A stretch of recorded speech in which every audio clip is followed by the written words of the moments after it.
Good morning. Good morning. And welcome to the First Universalist Church of New Madison on this frigid outside and inside. Chaz is in visiting relatives again, so I turned the heat on at 9 o'clock this morning. So by the time we leave at 11 o'clock, it should be nice and toasty. So feel free to leave your coats on.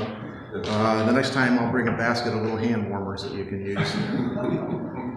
Do we have any? Oh, actually, we have a welcome this time. 419 in your hymnal. Let's do that first.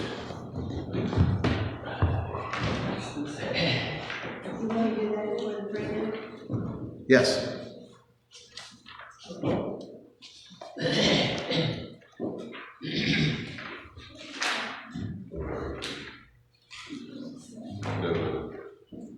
If I can find it. Look to this day, for it is life, the very life of life.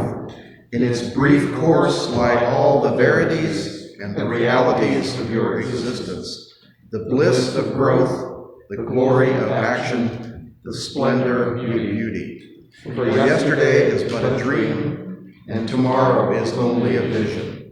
But today, well lived, makes every yesterday a dream of happiness, and every tomorrow a vision of hope.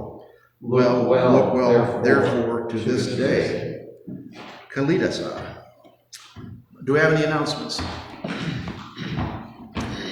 Mike is heading to Florida, lucky dog, next week, although I say that in jest because you couldn't pay me to go to Florida. Unless it was to see Universal Studios or Harry Potter. I'd like to do that before I die. And see my sister in isolation. Yes. My brother is moving to Florida, and I've already teased him. How does he like alligators, snakes, cockroaches the size of your hand, and other sundry little creatures that live down there, anacondas, that's like 50 feet long. So, but because Mike is leading, there was a question about if church is called off, who will be in charge of that? And I will assure you that barring hell or high water, church will never be called off. I have a four-wheel drive vehicle, and you don't have to come. I'll come, put it up on Facebook. If you want to come, the doors will be open. The heat might not be turned on if nobody else is coming with me, because I like it cold. So. All right, our prelude is Carol of Hope, Each Winter as the Year Grows Older and Colder. Perfect for today.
hope.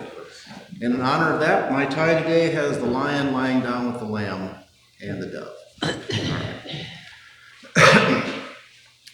Let's center ourselves for worship. Take a moment, go into your own mind, your own heart, your own thoughts, your own cares.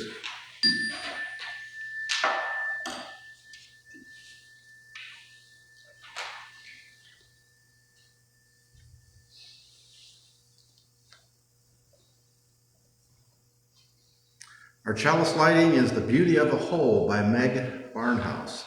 We gather to worship, our hearts alive with hope that here we will truly be seen, that here we will be welcomed into the garden of this community, where the simple and the elegant, the fluted and the frilled, the shy and the dramatic complement one another and are treasured. May we know that here each contributes in their way to the beauty of the whole. Come, let us worship together, all genders, sexualities, politics, clappers and non-clappers, progressive or conservative. May we root ourselves in the values of this faith, compassion and courage, transcendence, justice, and transformation. Pastor Derek is with us today, and he will be talking about even scientists like a little ritual. So our slide background is going to be science. How much more relevant could we be? Trust science. How many of us do and how many of us don't? That will be our message today. Opening hymn is 159. This is my song.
As well as for mine.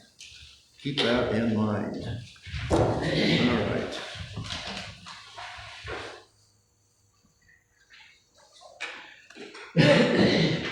Everybody know Isaac Newton? Yes. One of the beginning, founding, greatest scientists in human history, particularly in the history of Great Britain and England.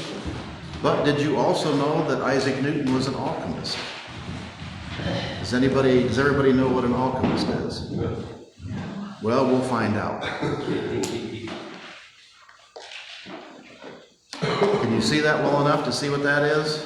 Bananas. Bananas. Yes. All right, this is a folk tale of the old alchemist. It has been reimagined into how to turn dirt into gold. Alchemy is something that started it started with Hippocrates and Socrates, the early Greeks, turning something that was of little value into something of greater value. So that the common dream, the goal of every alchemist at the base was to turn like straw into gold. Remember Rumpelstiltskin? Mm-hmm. That's where that whole idea came from. If you ever wanted to turn dirt into gold, you are not alone. Years ago, many people spent a lot of time trying to do this. They were called by a long name, alchemists, yet none of them could really pull it off. After all, who can really turn dirt into gold? You may be surprised to learn there is a way. Hear this story and find out. Long ago in a country called Burma in Asia, there lived a young wife. She loved her husband very much, but one fear was heavy on her mind. Husband, she said, all day long you try to turn dirt into gold. You do nothing else. Soon I fear all of our money will be gone. I do this for us, said her husband. Someday we will both be rich and you will thank me. How many wives have heard that? If we live that long, said his wife in a quiet voice. She knew she needed help, and so she went to her father's house. Father, she said, from morning to night, my husband tries to turn dirt into gold. Soon we will be out of money. I try to talk to him, but he will not listen. Please, will you talk to him? My dear, said her father, of course. Thank you, she said, feeling better already. The next day, the father went to see her daughter's husband.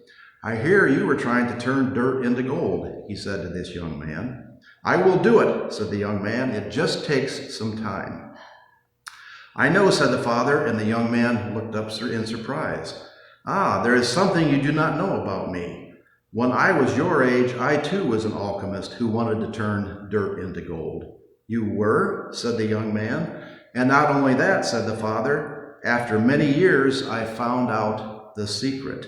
You know how? I do, said the old man, but by then I was too old and it was too hard for me to carry it out. I do not know anyone younger that I could trust. He looked his son-in-law right in the eye. You can trust me, cried the young man. He jumped up with joy. Smiling wide, the two of them shook hands. Then the older man told his son-in-law about a silver powder that grows on the back of banana leaves. Seeds for the banana must be planted in the ground while the words to a special magic spell are said. When the plants grow tall and ripe, silver powder from the back of the leaves must be brushed off and saved. How much of the silver powder is needed, said the young man. 2 pounds, said the father. But that will take hundreds of banana plants, cried the young man. Alas, said the father, that's why it was too much work for me to carry out. But now I am able to lend you the money to rent the land and buy the seed. With the loan, the young man rented a large plot, cleared the land.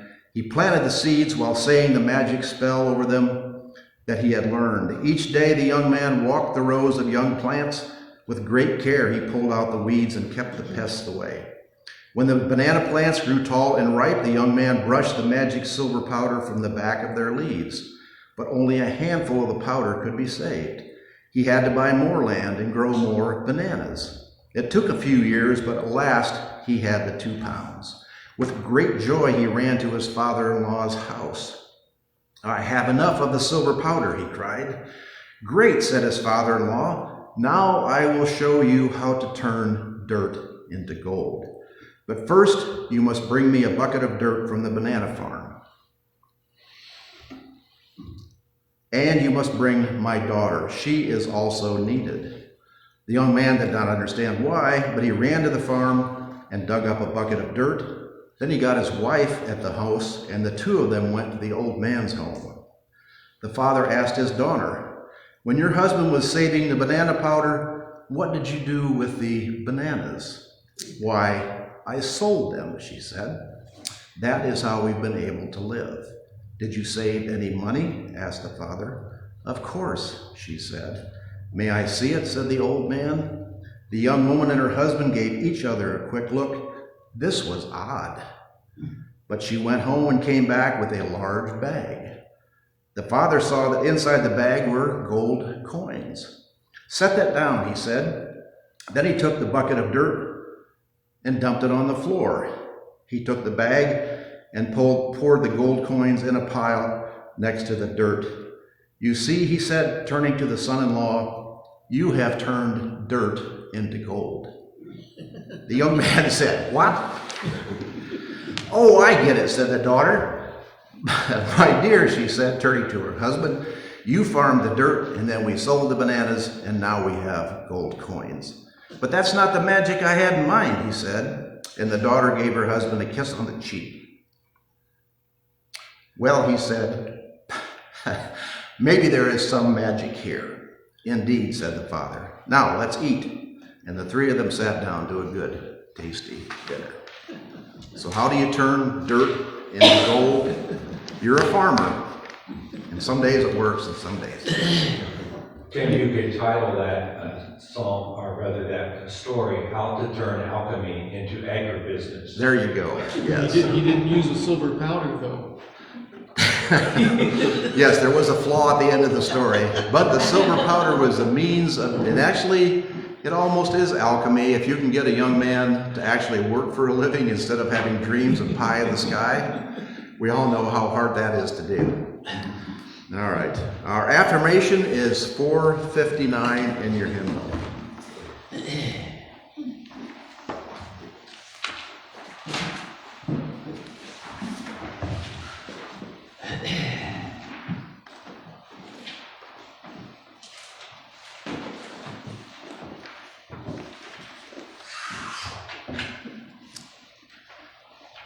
This is the mission of our faith, to teach the fragile art of hospitality, to revere both the critical mind and the generous heart, to prove that diversity need not mean divisiveness, and to witness to all that we must hold the whole world in our hands. William F. Schultz. To revere the critical mind and the generous heart. And that's where we think of science, is the critical mind. Joys and concerns. We have, yes? Where is that picture taken? This is a picture of Yellowstone. Can you see it well enough? This is one of my concerns. There are 900 buffalo from Yellowstone that are slated for culling this year. They are going to slaughter 900 of the buffalo. And if you look, if you see, this is the beginning of the middle of the winter. This picture was probably taken last winter, toward the end of the winter, but you can see how skinny those buffalo are. That is the balance between science and the human heart that reaches out and wants to save everything. If there's not enough food there, there's too many buffalo for the food that is there. That's basically what the problem is. If we had the natural world the way it should be, with wolves taking down the weak and the old buffalo, then you would have more food for the remaining buffalo. The other part of that problem is because Wyoming, Colorado, Utah have all basically taken the wolves off of the endangered species list and allowed hunting.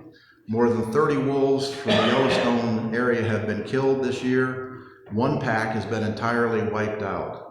So we're going in the wrong direction, which some people have said may be the trouble with the whole country, or the country as a whole. So, any other joys and concerns? Let's see what else I have. This is, they may know what this is. This is another concern.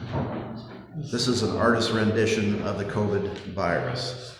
I think I want to encourage you to look for, this is what they call an N95 mask. Does anybody know how many diagnoses of COVID there were yesterday in Ohio, the state of Ohio? 16,000. The daily average is 15,000. Yesterday was over 50,000. Over 50,000 diagnosed in one day. That does not mean they all happened in one day. That could have been a recording error that caught up to them. Some of these figures are kind of fluid, but 50,000 still is an astronomical number. This COVID is being passed much, much quicker and much easier than any other. Hopefully it is a little bit milder. So people who are vaccinated and have their booster basically have mild symptoms like the flu and tend to recover. Unfortunately, those who have not been vaccinated are still 90% of the hospital, 90% of those people dying are the unvaccinated. And if you watch the news, there are more and more famous people who said there's nothing to it, it's all a hoax, who are dying, which I guess part of me says just desserts, but part of me says what a suffering for their family and their relation and the people that care about them, that they have done this to themselves and done it to their families and done it to other people. So I have a couple extra N95s if somebody needs one. They're a little more expensive, but they are reusable. You don't want to, I wouldn't wear them for like 12 hours at a time and then wear them, but if you just wear them into the grocery store for an hour and wear them out again, you could do that 5 or 6 times. Anybody else have a joy or a concern? Snow on the East Coast. Last week it was bad, it's going to be bad again now. Fire, floods on the West Coast. Natural disasters pursue us. Yes. Jill from the El Dorado Church had to have a pacemaker put in this past week. She was having some dizzy spells, and so if we can hold her in our hearts. Okay. Was Jill? Jill. I was going to use her last name, but wasn't sure how she would feel about that going out on Facebook. So. Jill is fine. We want to keep Jill in our thoughts and prayers for a pacemaker. That is one of those routine things that has saved countless lives since they came up with pacemakers. The only questionable point is if you watch TV on the detective shows, it turns out pacemakers are controlled by computer, by remote control, and crafty thieves have figured out how to kill people by interrupting their pacemakers. So that made an interesting detective show.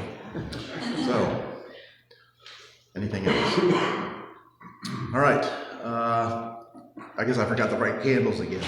We'll light a few candles and I'll light one more. One for Jill, one for the what's happening out west, not only the fires and floods, but also the human ignorance that's causing half of those problems. And one for those thoughts and prayers that you may hold dear to yourself, but are unable to share with us. We are there if you need help. Okay, let's see. We have, our message is with Derek. Even scientists like a little ritual. A visit to the Natural History Museum reveals a spiritual principle. There are some things that do not exist until people give them a name. Okay.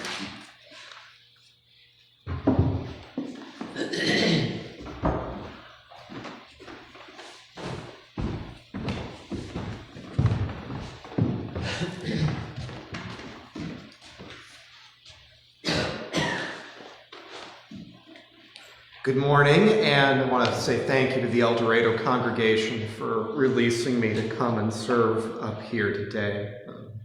And it was a particularly lovely drive up from Richmond, even if it was pretty cold. The landscape's just beautiful with the sunlight today. I brought 2 readings to begin the message. The first is from the Tao Te Ching, and the second is from the Gospel of John. From the Tao Te Ching. The name that can be named is not the eternal name. The unnameable is eternally real. Naming is the origin of all particular things. Free from desire, you realize the mystery. Caught in desire, you see only the manifestations. Yet mystery and manifestations arise from the same source. And from the Gospel of John. In the beginning was the Word, and the Word was with God, and the Word was God. He was in the beginning with God. All things came into being through him, and without him, not one thing came into being. So if you go to most major natural history museums, there is a part of the museum that the public sees, and then there is that other part of the museum that the public almost never sees.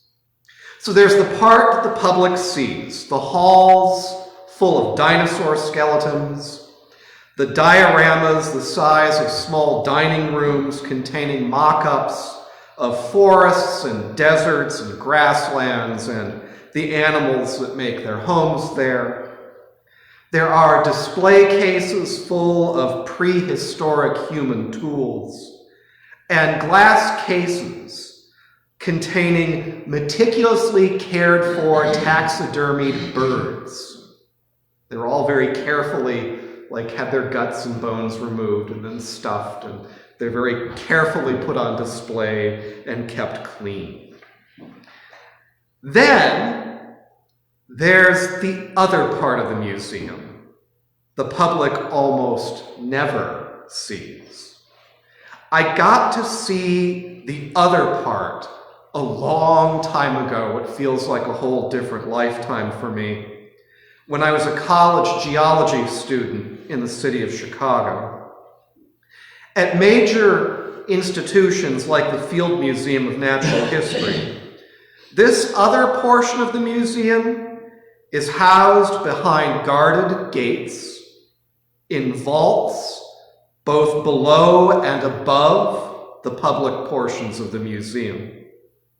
It is a realm that is entered mostly by research scientists bearing electronic key badges that might remind you of a chipped credit card. You put it in the slot to make the vault doors open. And inside those vaults are rooms full of bones, carefully sorted into boxes, drawers full of butterflies pinned inside wood and glass frames, plant stems and leaves and blooms pressed between pieces of parchment, and bottles, shelf after shelf after shelf of bottles full of fish preserved in ethanol. There's an idea, part philosophical notion, part spiritual principle, that certain things do not exist until people give them a name. This is especially true for abstract things like love or beauty or sin or justice.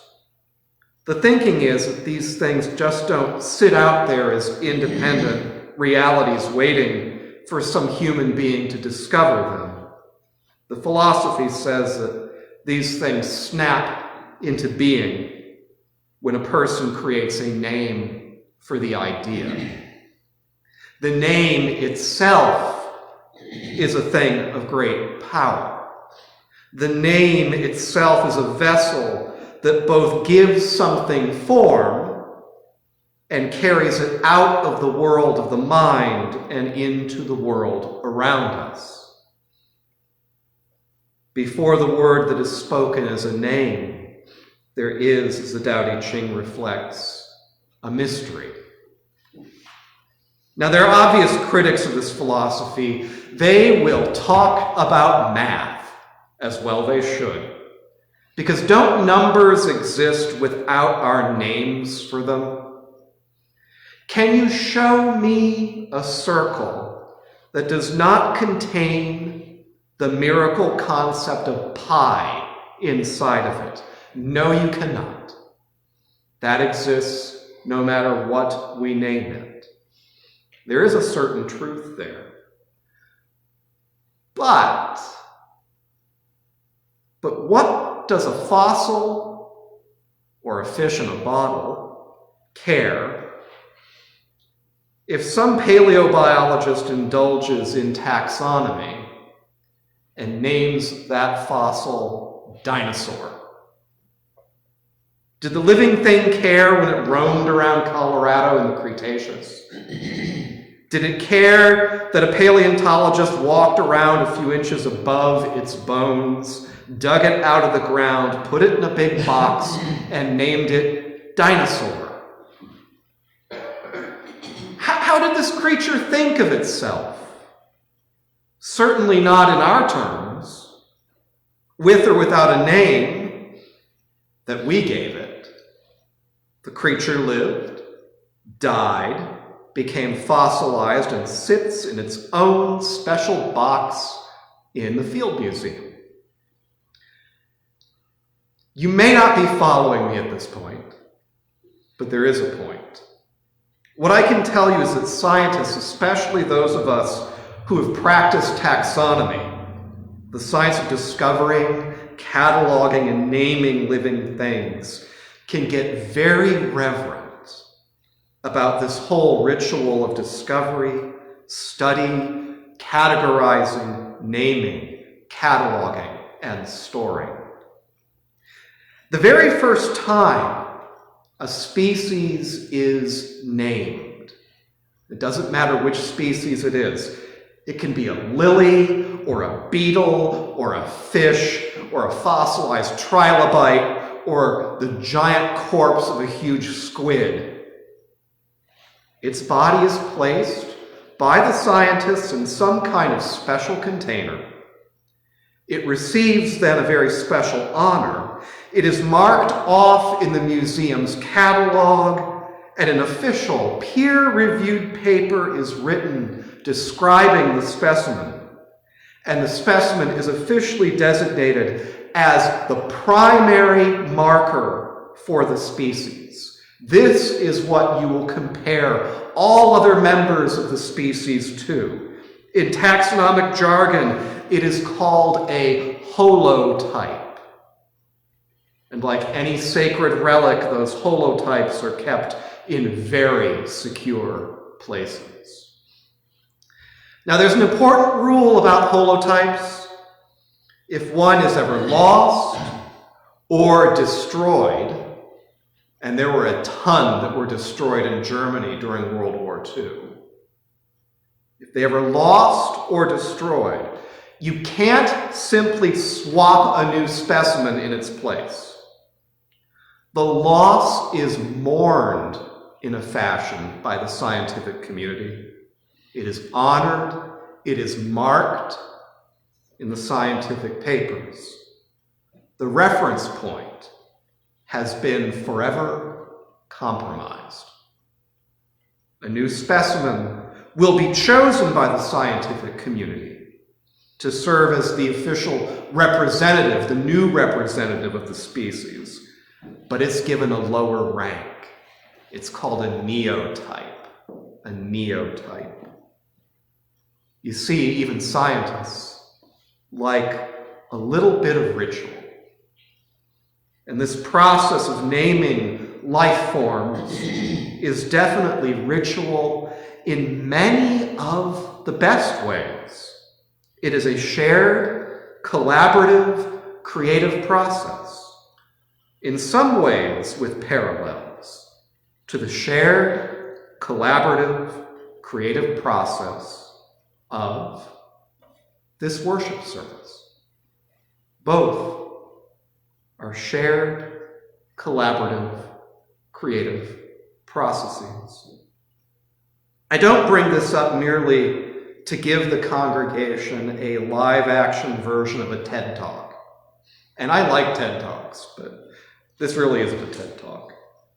I speak of these things as an act of spoken ministry because there is power in naming.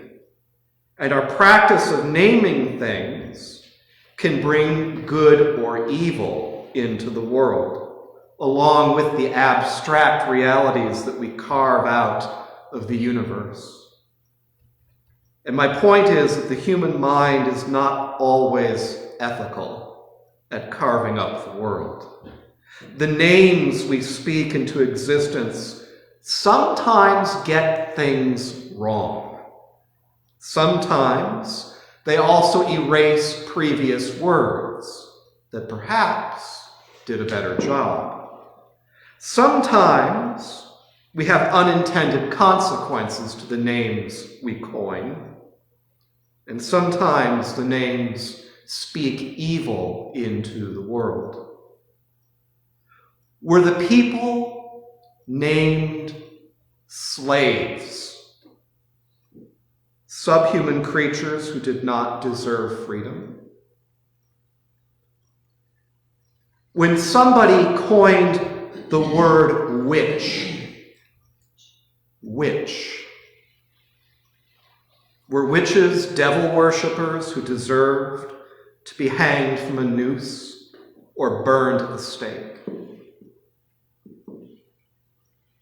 The names we coin carry meanings along with them, sometimes for good, sometimes for evil. But I hope when you go out into this January day, you will go your way having gotten it. Because I know that what I said seemed like a whole lot of scientific trivia, but there was a point to it. There's a spiritual point to my spoken ministry. Walk beneath the cold sky and above the frozen earth, and even if portions of my sermon evaporate from your mind, remember that naming is a powerful thing, a very human thing, an inevitable part of living a human life. And all manner of things are real in a variety of ways. The number 2, the oak tree outside, and even that human experience we call love. All of these are things we have attached names to. So remember to be humble, stay careful about what we believe and how we name it. Even the most basic things in our lives may deserve a little scrutiny. Because I think that we all need to think if we are to make progress on the spiritual journey, and if, as a nation and a civilization, we are to make progress as well. Because I think that we all need to think about the words and the names that we use.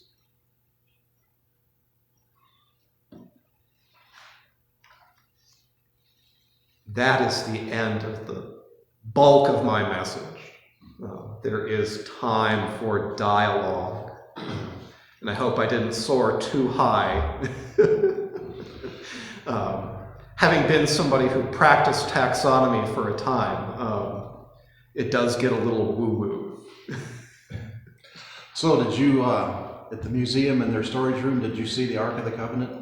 I did not. I was not allowed inside that vault. Oh, okay. But, it's probably kept at the Smithsonian anyhow.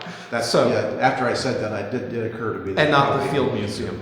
But I did. The most extraordinary thing I got to see there, because it was on tour, the German government loaned the Field Museum the holotype for Archaeopteryx.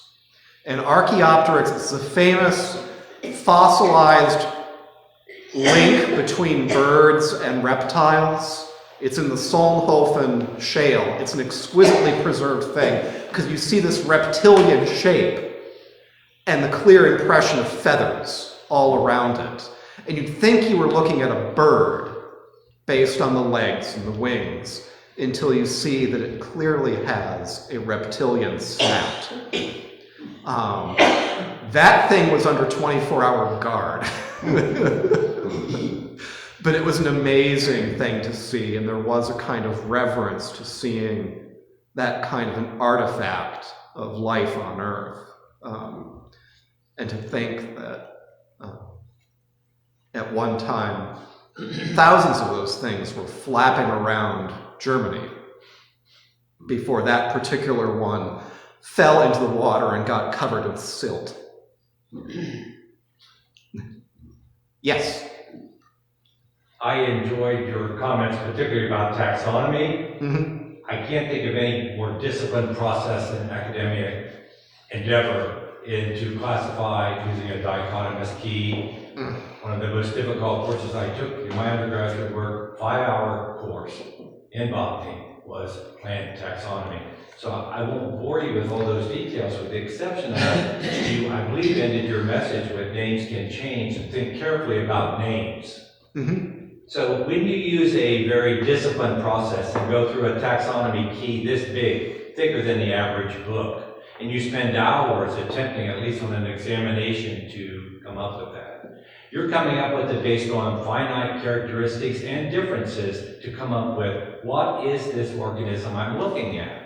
A name is a name is a name. Maybe Gertrude Stein said that. However, in traditional biology and taxonomy, that was all based on what one could observe with the naked eye or a microscope or what have you. And then when DNA and DNA sequencing came along, they found out that things that used to be all related to one family or genus or species or subfamily now are not related at all in terms of biochemistry and genetics. Name is a name, might be a different name. Oh, but there is horrible frustration among scientists around that, and even like confusion among the public. When you find that there's compelling evidence structurally, but now increasingly with fossil DNA, that birds are dinosaurs that survived the mass extinction, that they are the remaining dinosaurs.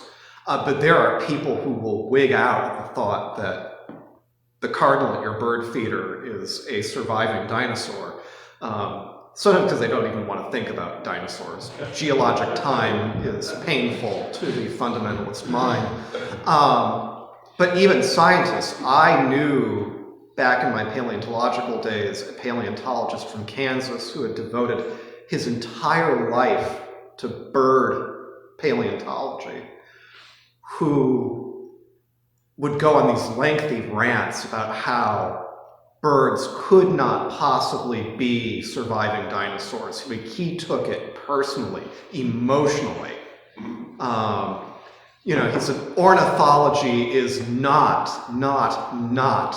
herpetology. Herpetology is the study of reptiles, ornithology, birds. Well, if birds are descended from dinosaurs, then it's a subset of herpetology. These names, the other one I hear some emotions around, which is not a biological thing, it's actually in astronomy, because you have systems of naming.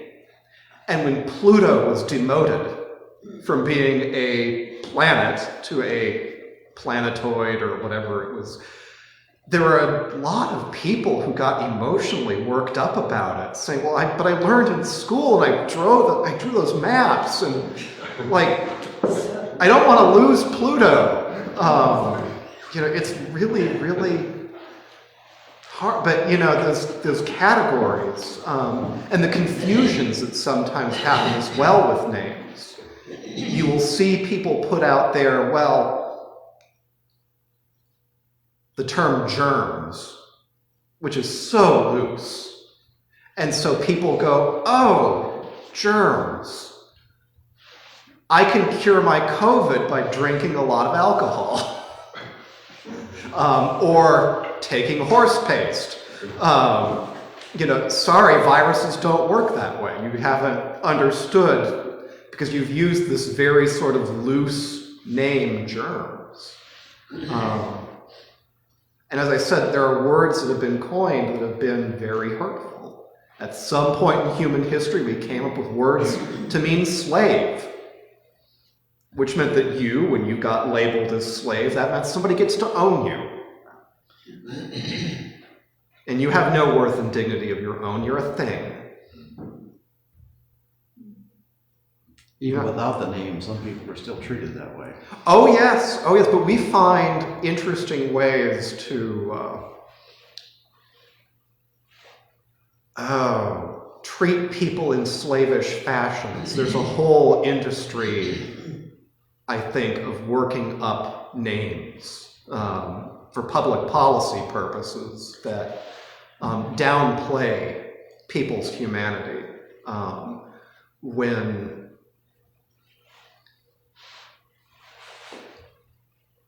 When a 12-year-old child who comes across the border from Mexico alone is labeled illegal and then placed in a cage, that is the name being used to dehumanize that child for political purpose. When that child is named illegal because he or she came across the border and is then detained and put in a cage, names have consequences. All right.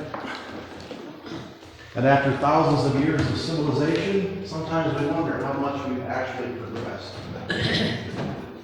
Does anybody saw the news with the latest, turned the fans on, blow some heat down, see the latest cure for COVID after horse paste? Oh no. Oh, Do I have to say it?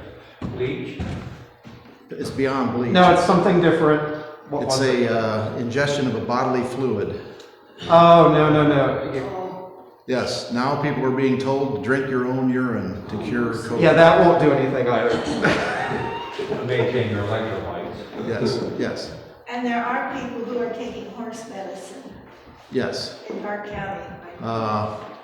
There was one of the things on the news, in Dark County even. Well, I can attest there's a lot of horse medicine in Dark County.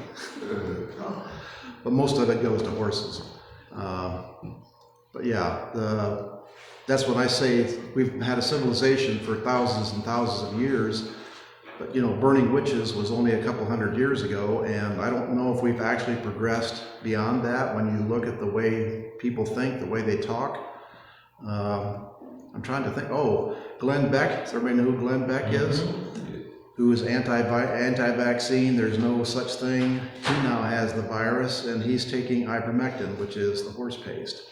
So we will see what that. I hope his liver is okay. Well, that's For his own sake. That's where the primitive in me sits on my one shoulder and the angel sits on my other shoulder, and the primitive says, I hope he gets what he deserves. I mean, he's asked for it. I hope he gets it. But then I stop and think, that's not right. That's definitely not right. That's the kind of thing they would do, and we cannot lower ourselves to do that. And then something else says, well, you're not supposed to think of yourself as better than other people. But dang it, I can't help it. I'm better than that. All right. Our offering. As is usual, feel free to put something in. If you need something, take something out. As we mentioned, there's the website, which we need to work on updating the website. So I'm going to try and put the service on the website if I can. We got a message from Lou. He and Denise are back from visiting relatives. They both are not feeling good again. They're wondering if they've got a second infection. I informed him that I also put, and he doesn't like, there's some of you who don't care for Facebook because of its manipulative, monetaristic, whatever. So I also put the service up on YouTube at the church's name, the church's YouTube site. So if you don't want to see it on Facebook, you can always go to YouTube and watch the service. So if Lou is, I emailed Lou back and told him it was available. And then it would be right down his alley. Lou, being a scientist, I think would appreciate the science aspect, and we really miss his comments and observations after the sermon. So anyway, what I was getting to is, if you want to put money under the door, do that. If you want to send it electronically, do that. You're always welcome to come here, but maintain distance, which we do. If you're sick, don't come. I can't stress enough the danger of this virus and the problems that it's causing, and it's not going to go away anytime soon. So we have to learn to live with it, and you have to learn to protect yourself. Okay.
Fair Lady. Rex Harrison and Audrey Hepburn, that song figures prominently in My Fair Lady. That is, I bet I've watched that movie 100 times. And I actually even got to see it. The Civic Theater in Richmond did that show. Talk about a combination of science, which is Rex Harrison, and the living that is done on the street, which was the history of Audrey Hepburn. When they come together, and what is created out of that is pretty amazing as a storyline as it goes along. Okay.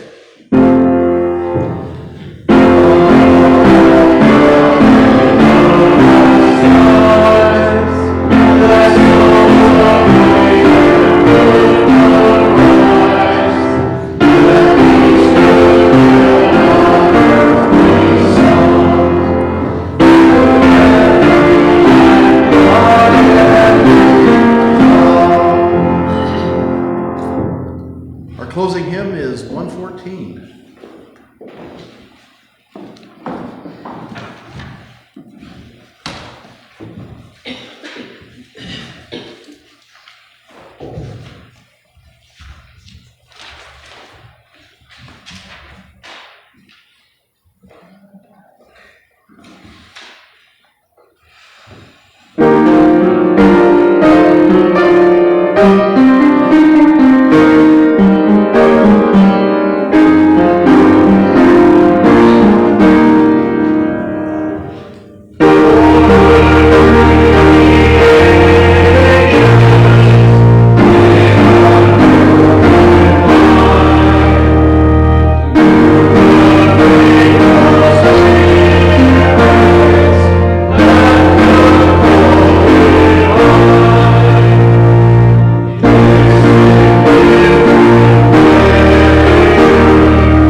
Our closing words are 679. Be ye lamps unto yourselves, be your own confidence, hold to the truth within yourselves as to the only lamp. That is a Buddhist saying.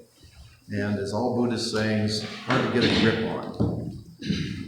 You can see by our picture here, can anybody see that? Buckle, Tennessee. And you see what is pictured there? Moon pies and RC Cola. Roberta found moon pies at Farm and Fleet or Tractor Supply, and I found RC Cola, so we are having a true Southern treat today. You can have moon pies and RC Cola back at the bench, or if you're not a Southern aficionado, there are week-old donuts there too. So that closes our service for today. If you need something or have a question or a concern, we would be more than happy to help. We have pastors on call for counseling or visitation, and we are there to help you spiritually. So have a good week, stay warm, and I'll try to get here earlier next time, turn the heat up.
Yes, My Fair Lady. My Fair Lady. Yes.